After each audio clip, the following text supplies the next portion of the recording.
It's time for a more phenomenal review. Today we're doing the Saban's Mighty Morphin Power Rangers Legacy Dragozord. Wow. This 11-inch figure from Bandai is only for people 15 plus. Or, you know, everyone else who buys it anyways, because who really listens to that, huh? Probably, most likely, grown-ups bought this. Man, it's expensive. I should return it. Anyways, it features metallic paint and die-cast parts, which makes it superly cooler. There you have the story about 5 ordinary teenagers with attitude. And over here you can it is revealed the secret of the Power Zords. And, of course, Dragozord stats in case you need to know exactly how much he weighs. Dragozord. And its multiple combinations. And here he is, the Dragozord. Green Ranger calls him with the stupid little flute dagger thingamajiggers. And he comes rising out of the sea, tiptoeing in the waters for no reason, scaring a bunch of people. So here he is out of package and now built up into the original Dragozord mode. As you can see, he looks like a dragon. Looks exactly like Tyrannosaurus Rex, only bigger. And look at that tail. It is gigantor. Look at that. Very, very, very, very cool. The best features about this toy, the die-cast parts, I guess. You could see it in the gold here. Die-cast parts there. And also in his butt right here, which goes all the way around to the front under his little shield right there. So this whole thing is die-cast. And the feet, very, very heavy figure. And of course, unlike the Legacy Megazord, they actually, they decided to paint it. So it actually matches the die-cast with the plastic parts the same color. Compare the Tyrannosaurus Rex, you can tell the die-cast parts are kind of yellowish, where the rest of the leg is silverish. So you can see that they did a much better paint job on this guy.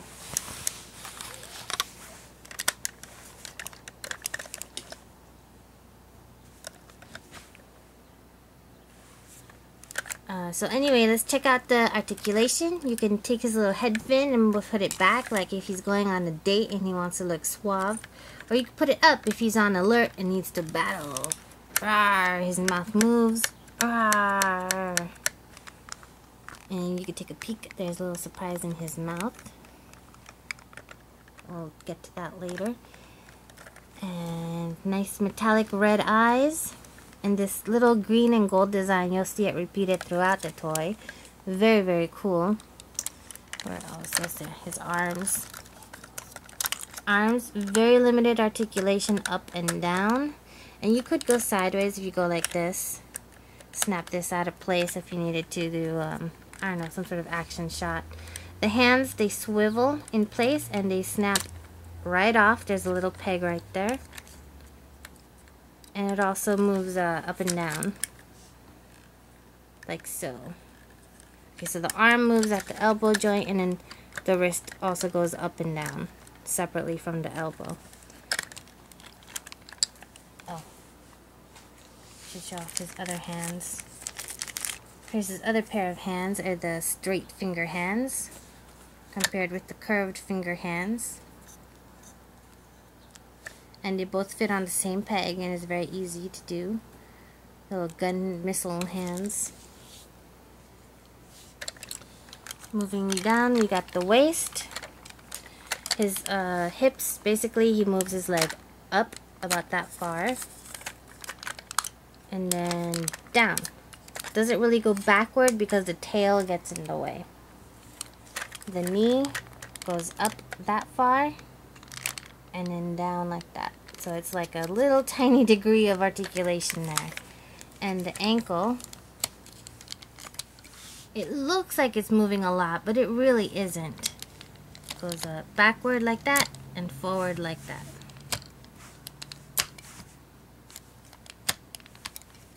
Alright. And my favorite part, look at the feet.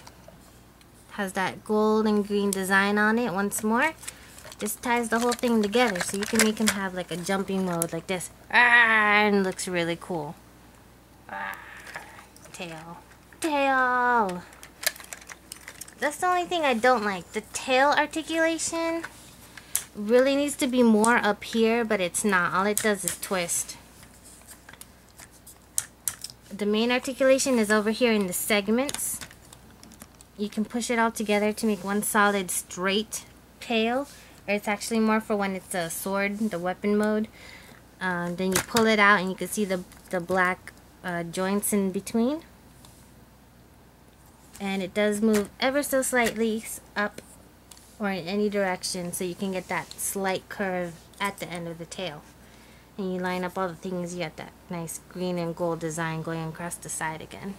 And I made the mistake of putting this on first, but whatever, it just doesn't come off. Or maybe it does, but it's kind of hard for me, so it's one of those things where you don't want to mess with it because you don't know if you're going to break it. So the tip of the tail, yeah, it's stuck on there for now. Oh, and the tail, for when you're going to turn it into the weapon mode, it's just going to snap right off.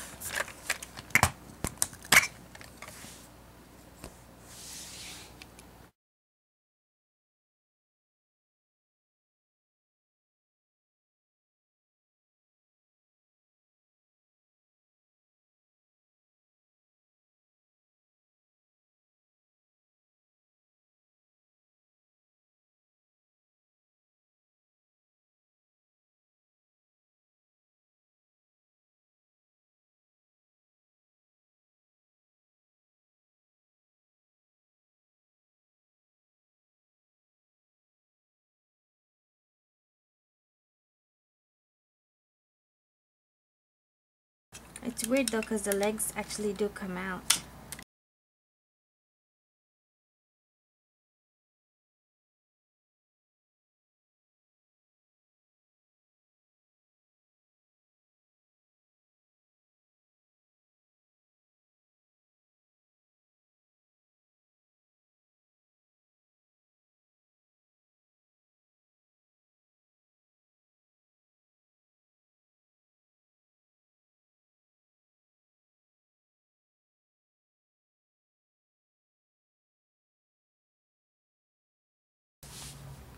And there you have it, folks. The Dragon Zord in battle mode. Battle mode. Battle mode. Battle mode. Battle mode. Battle mode.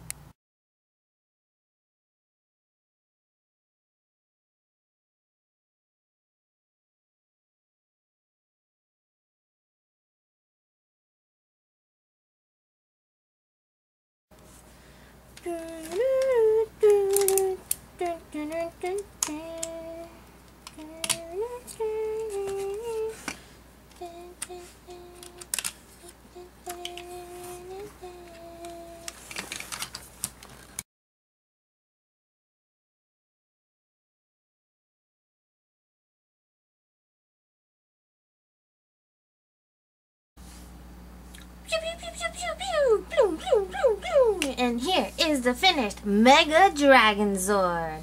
It looks totally big and really massive, and you know what? It is. So don't touch it. It'll probably fall over. Oh, it didn't fall over. Anyways, it doesn't really have much in articulation because it is just there to shoot your face off. See you next time, guys.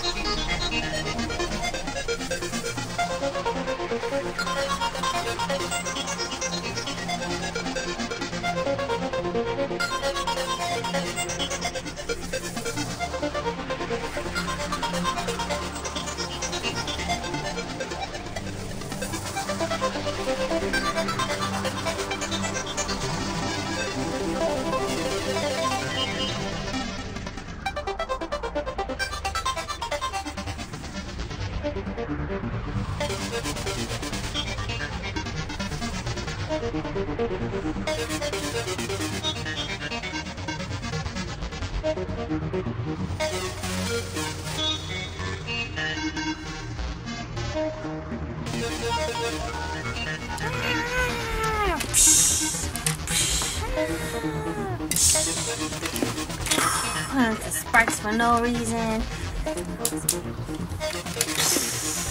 Ah.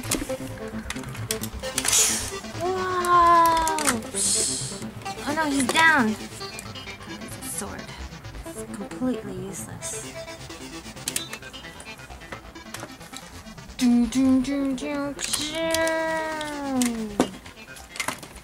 Not serious.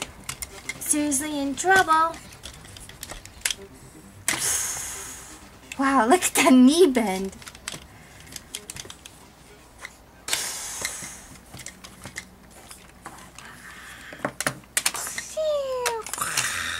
Now they're double trouble.